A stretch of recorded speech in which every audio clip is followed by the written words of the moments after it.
Chacun défile à tour de rôle sur le podium. Ces élèves, venus des différentes écoles de Brazzaville et Pointe-Noire dans une posture poétique, rendent le résultat de leur travail après une longue période de compétition dans le cadre du festival scolaire des 12 goûts du livre. Ils sont plus d'une vingtaine à participer ce 7 juin aux demi-finales de ce festival dans la catégorie art oratoire poétique. Leurs histoires et textes sont tirés de plusieurs ouvrages. Nous avons reçu différentes écoles par rapport à leur programme qui ont fait la poésie orale et différents candidats.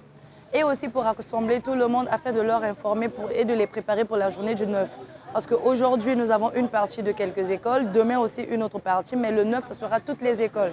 Parce que le 9, c'est la finale et nous aurons les résultats. Les compétiteurs se sont inspirés des auteurs français, congolais et bien d'autres nationalités. Un exercice qui a permis à chacun d'exprimer son génie par des contenus aussi thématiques, touchant ainsi les réalités sociétales sous l'œil vigilant des membres du jury, parents et coachs. J'ai présenté mon poème.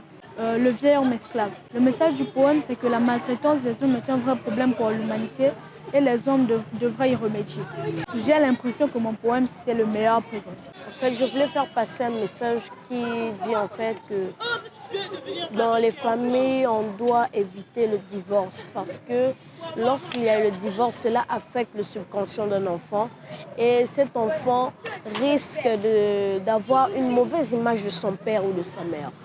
Je conseille aux parents que personne n'est parfait et que l'amour doit rester dans chaque famille. En fait, le message était qu'il ne faut pas souvent croire aux rumeurs parce que ça peut gâcher les vies. Je suis un peu confiante, mais il y aura du boulot pour battre les autres.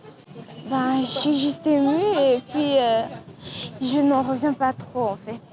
Je suis encore un peu sur un petit nuage, tout petit comme ça. Bon, je vous ai présenté la poésie intitulée Promesses manquées,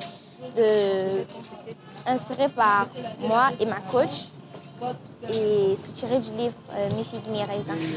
Le fond de l'histoire, c'est qu'il ne faut gérer de rien. Surtout quand on est certain, sûr et on se dit qu'on peut réaliser la chose et puis qu'on ne le fait pas. C'est vraiment décevant. Le rendu de ces élèves a suscité l'admiration à la fois du public et des organisateurs. Vis-à-vis des candidats, je les ai trouvés exceptionnels. Ils ont bien fait leur travail. Je n'avais pas totalement l'image de la poésie en tête. Et après ce que je viens de voir, j'ai compris qu'ils ont bien travaillé et ils ont surtout été accompagnés par les parents et les coachs. Les élèves qui se sont distingués à cette phase décisive vont s'affronter en finale le 9 juin prochain.